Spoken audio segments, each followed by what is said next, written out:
Hello guys, kumusta kayong lahat? Nandito naman ulit ako sa Burak. Isang linggo hindi ako nakabisita dito sa aking sa aking maliit na pinagtataniman, yung maliit na garden. Pinakikiramdaman ko parang makulimlim para siyang uulan, iwan ko. Makulimlim magtatrabaho ako dito, may gagawin ako. So nga pala guys, bago nyo tapusin yung yung panonood nyo ng video ko, please subscribe muna. Tsaka likes na rin. Pakipindit yung likes. Yung bagong silip pala ngayon guys, subscribe naman. Thank you guys. Thank you sa mga bagong subscriber at saka sa mga datihan pa. Thank you. Maglalagay ako ng net. Palibot ng bakod. Palibot. Kasi para hindi siya nakakapasok yung mga yung aso at saka manok, lalo na yung manok. Kasi kinakab yung aking mga kinakalkal yung mga tinatanim ko. Meron ditong net, tawag sa amin ito pukot.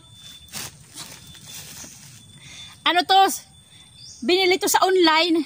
Yung kapatid ko binili niya. Yung kapatid ko si Hilda. Ito. Pinadala dito sa akin. Bali di sa akin na in-address niya itong kanyang biniling net. Ilagay dito sa sa bakod para hindi makapasok yung mga manok ng aking dito sa kabilang kanilang pinaka-garden din. Mayroon silang mga alagang manok. Sinabihan ko na ayaw din ikulong kasi ang katuwiran sa akin hindi rin mahuli-huli kaya hindi makulong-kulong. Kaya gagawin ko na lang, lalagyan na lang nitong net. Kaya yung ginagawa ko, yung may mga maliliit na kahoy, tinutusok ko sa ilalim ng bakod para hindi makakapasok. Nakakapasok pa rin. Yung dito, kaya nilalagyan ko itong maliliit na to. Ito, para hindi siya nakakapasok. Pero nakakapasok pa rin Lalo na kung katulad nitong mga matagal na to mga marurupok na. Kaya naitutulak din nila. Minsan lumilipad Nakikita ko rin lumilipad Pag nakakapasok dito, nachichimpuan ko. Pagdadating ko nandito na sa loob, lumilipad Lumilipad sila hanggang dito. Kaya susubukan natin yung net. Tsaka yung yung ahas din di makakapasok. Matratrap sila dun sa net. Kasi yung net yung maliliit lang. Matatrap sila dun. Okay guys, saglit. Pero pinakikiramdaman ko baka mabutan ako ng ulan Makulimlim lang dito Lahat makulimlim. Merong yung kaulapan maitim. Hindi naman siya maitim, basta parang makulimlim lang. Okay guys, lalatag natin yung net.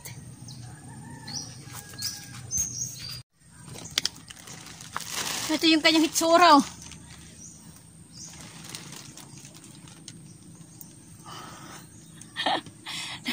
Paano ba natin simulan to? Mayroon na rin akong dalang nylon, panali.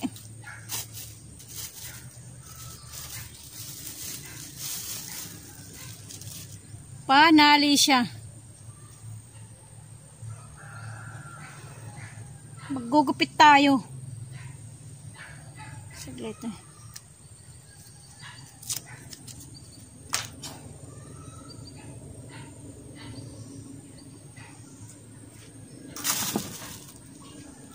May nakaread ako may dala rin akong gunting Siguro kahaba. Ganito ba kahaba?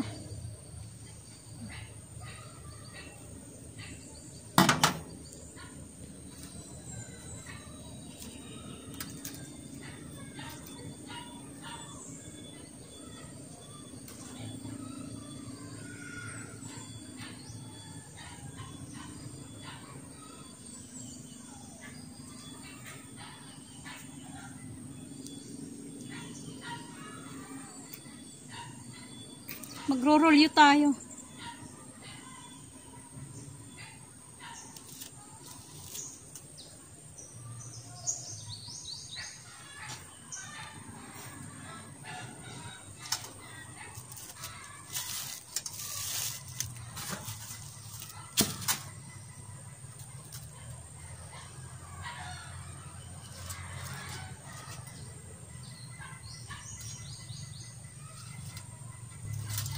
Matapos ko kaya itong araw na to. Isang araw lang.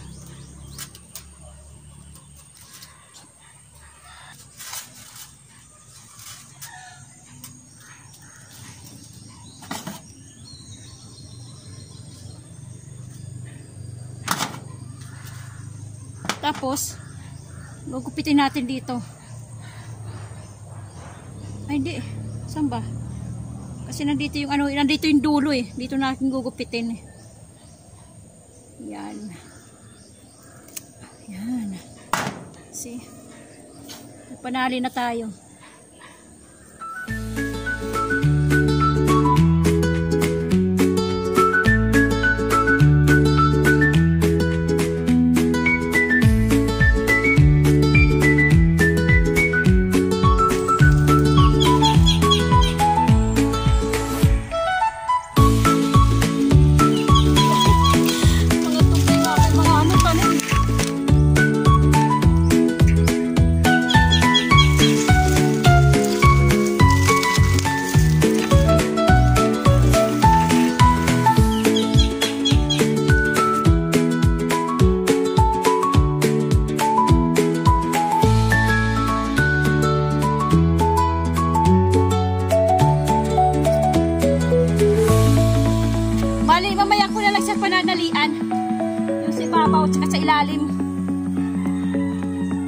Iano ko muna siya dito. Papaikot ko muna.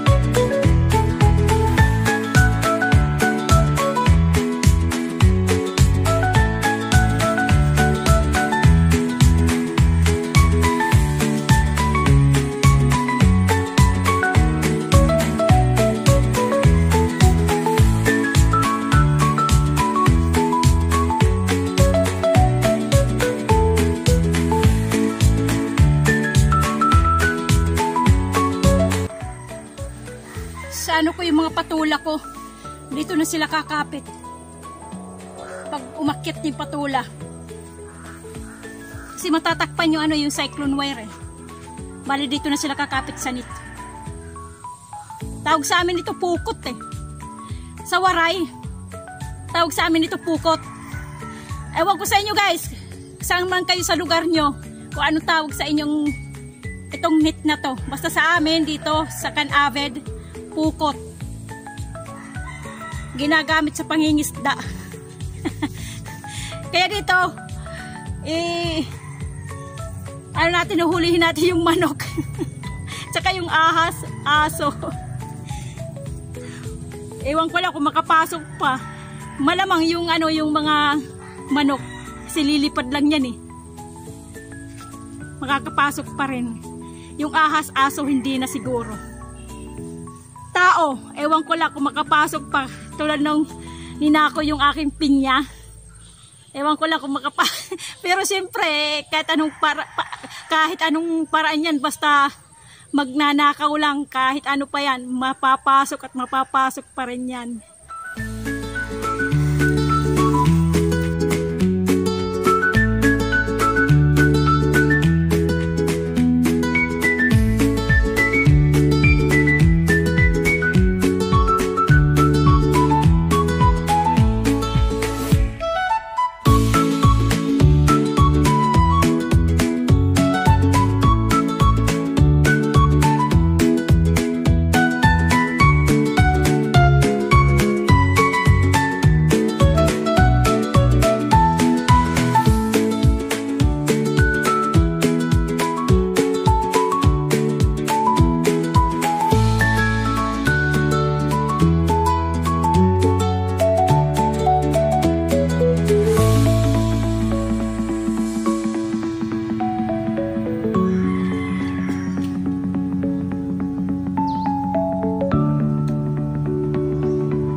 Dadagdagan ko pa ito ng mga kahoy eh. Yung pampatibay ng cyclone wire. Dadagdagan ko pa to. O konti lang to kasi malalayo na yung mga kahoy eh. Di ko na makita yung mga kahoy na medyo malaki-laki na konti. Nasa liblib na gubat. Yung dito lang sa banda wala na, maliliit. Kasing laki lang ng mga daliri.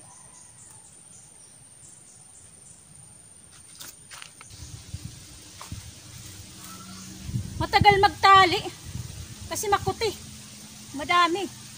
Hindi katulad ng paglalagay nito 30 minutes lang. Napaikot. Madali lang ko lang siya ilagay. Nahirapan lang ako doon sa may mga pinya. Kasi nga matinik yung pinya yung sa dulo ng mga dahon. Matinik, doon lang ako nahirapan. Pero yung ganito na walang sagabal, madali ilagay. Ito lang pagtatali. Matagal kasi makuti. Isa-isa eh.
Natapos din guys.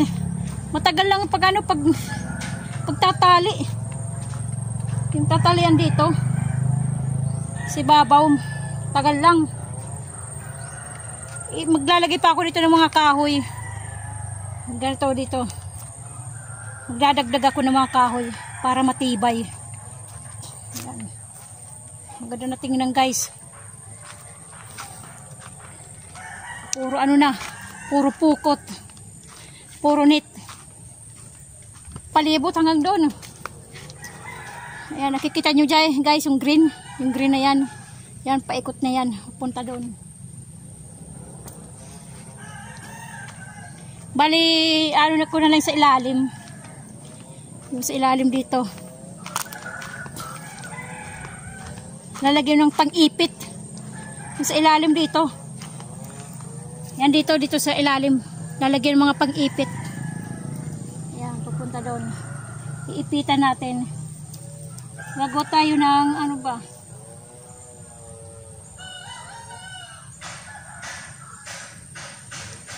Ano ata? Parang ano na lang, alambre. Iipit natin dito, igaganyan. Tama, alambre na lang.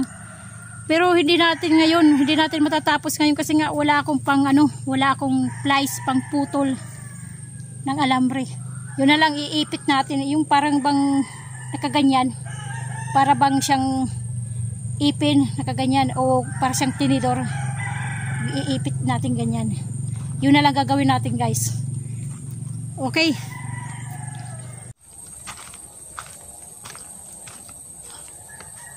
Okay guys, so uwi na ako. Dapat hapon na. Palunod na yung araw. Sunod na araw ulit yung aking gagawin itong itong net, itong pukot. Pukot sa amin tawag nito. Hindi ko natapos yung pag-iipit sa ilalim eh. Kasi kulang ako ng ng tire wire. Naubusan ako.